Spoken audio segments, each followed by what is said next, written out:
Apakah benar menggunakan toilet umum dapat menyebabkan infeksi saluran kencing? Bagi kalian yang belum subscribe, saya tunggu subscribe-nya, komen, dan like, tentu di-share juga ya.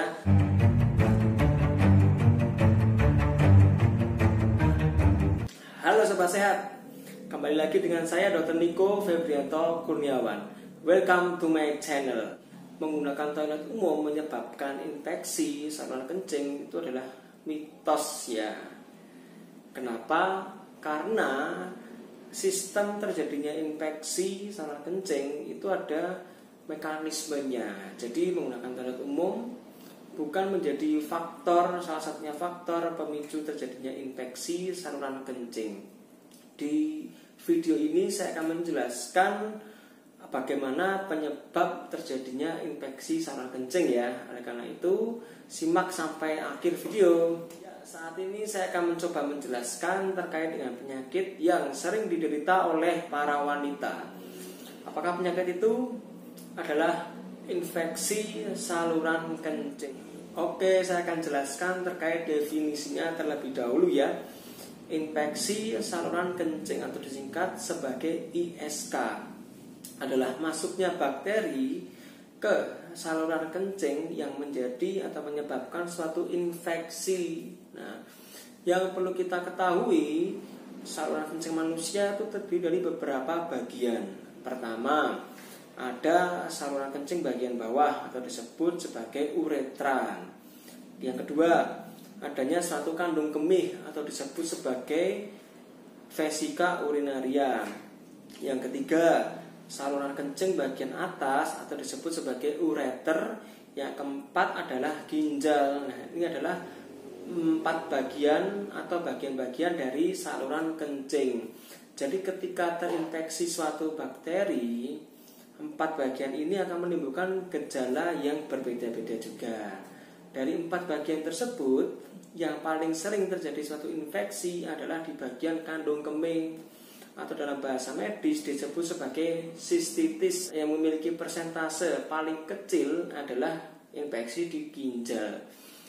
Meskipun memiliki persentase yang kecil, infeksi di ginjal atau disebut sebagai pyelonefritis itu akan memiliki gejala yang lebih berat dibandingkan saluran kencing yang lainnya. Mengapa infeksi saluran kencing mudah terjadi pada wanita? Karena ada 2 faktor utama yang menjadi penyebabnya. Yang pertama adalah dari struktur atau bentuk atau panjang dari saluran kencing bagian bawah wanita. Pada wanita, ukurannya hanya sekitar 4 cm saja. Kalau pada laki-laki, itu ukurannya sekitar 20 sampai 25 cm. Bisa kita bayangkan, 4 cm mungkin hanya sekitar segini ya. Kalau 20 cm mungkin sekitar segini atau lebih. Nah, perbedaan ini yang menyebabkan faktor pada wanita mudah terjadi infeksi. Karena pendek dan panjang, tentu yang pendek akan lebih mudah terinfeksi. Faktor yang pertama itu. Yang kedua adalah lubang kencing pada wanita berada lebih dekat dengan anus dibandingkan pada laki-laki. Ya, itu adalah 2 faktor utama mengapa pada wanita lebih mudah terjadi infeksi saluran kencing. Nah, lalu apa sih gejala-gejalanya ketika kita terjadi infeksi saluran kencing?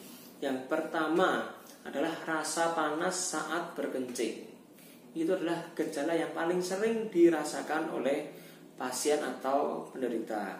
Yang kedua, menjadi lebih sering kencing. Artinya perasaan yang tidak tuntas saat berkencing atau berkemih.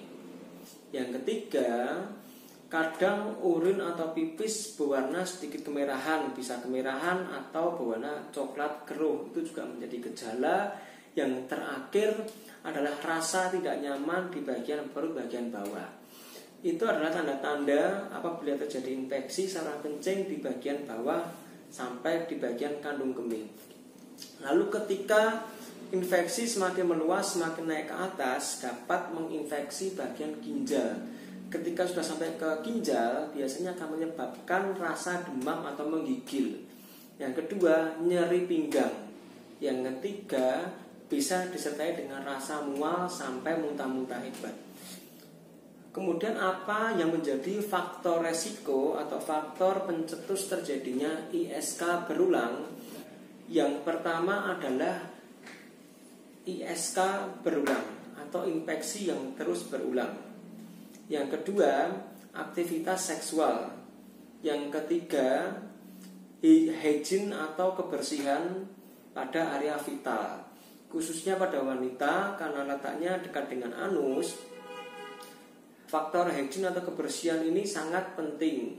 Perlu diperhatikan cara cebok yang benar pada wanita setelah buang air kecil. Jadi cara yang benar adalah cebok dengan menggunakan air mengalir dari depan dibasuh ke bagian belakang. Mengapa? Karena pertama, letak dari saluran kencing berada di depan. Yang kedua, letak anus berada di belakang. Jika wanita salah dalam proses cebok, akan menyebabkan bakteri dari dubur atau anus akan tersapu ke depan ke area vital yang akan berpotensi masuk ke dalam saluran kencing. Karena itu, hygiene dan cara cebok yang benar itu menjadi faktor resiko juga apabila salah dilakukan. Yang keempat adalah tindakan pemasangan kateter. Kateter tersebut juga berpotensi sebagai titik masuknya bakteri ke dalam saluran kencing. Demam pada anak kecil yang berkelanjutan yang dengan pengobatan tidak membaik, nah kita perlu curiga apakah terjadi suatu infeksi saluran kencing atau tidak. Anda dapat memiliki opsi untuk melakukan pemeriksaan urin. Dengan pemeriksaan urin itu akan mendeteksi apakah adanya suatu infeksi bakteri atau tidak ya, seperti itu. Apabila seseorang terkena infeksi saluran kencing, ada beberapa pengobatan yang perlu dilakukan. Yang pertama adalah menggunakan antibiotik.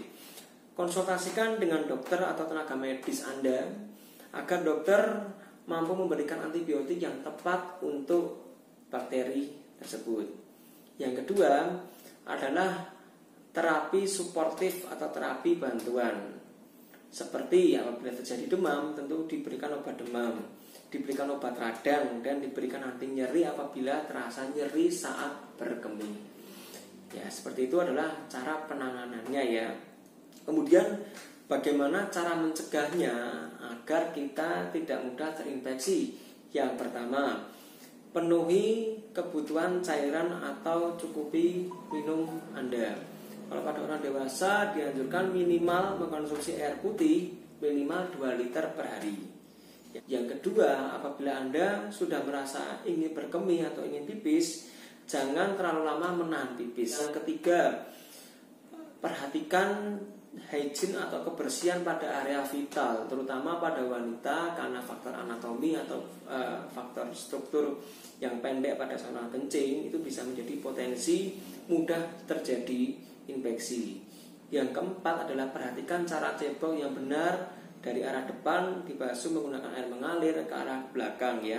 Itu untuk para wanita ya. Yang berikutnya, apabila Anda sering berulang terjadi suatu infeksi, periksakan ke dokter atau ke tenaga medis agar tenaga medis atau dokter dapat memberikan pilihan pemeriksaan yang tepat untuk Anda. Jadi jawaban dari pertanyaan saya di awal, apakah menggunakan toilet umum dapat menyebabkan infeksi saluran kencing? Jawabannya bisa ya, bisa tidak. Saat menggunakan toilet umum, ketika kita akan cebok, khususnya pada wanita ya, yang lelaki pun juga perlu diperhatikan, adalah gunakan air mengalir untuk membilas atau cebok ya. Yang kedua, perhatikan arah yang benar dari arah depan ke belakang. Jadi itu adalah sedikit informasi terkait dengan infeksi saluran kencing ya.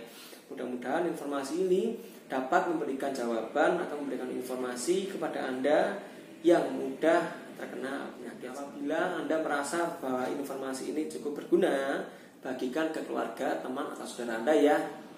Bye-bye, terima kasih.